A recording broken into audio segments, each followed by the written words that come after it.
Потребно е функционално подобрување на законот за заштита и спречување од дискриминација, се со цел граѓаните да бидат заштитени од оваа општествена појава.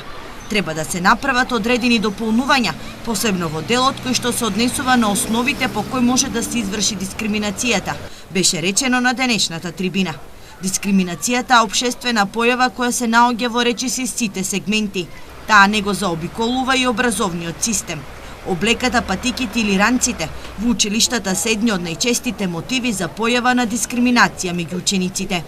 Од тие анкети што ние ги направивме, дојдовме до заклучок дека учениците всушност ја препознаваат дискриминацијата, меѓутоа најчесто таа се врши во однос на материјалната состојба меѓу нив.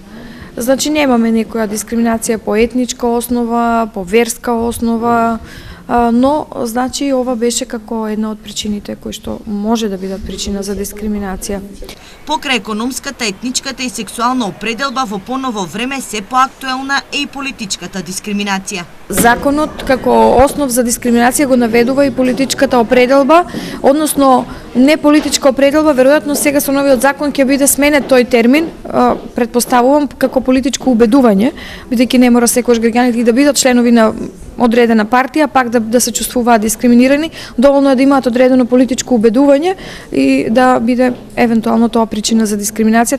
Истражувањата на невладиниот сектор укажуваат дека 39,5% од испитаниците знаат лице кое било жртва на политичко уверување, а 36,9% одговорили дека биле сведоци или пак се жртви на дискриминација по сексуален основ.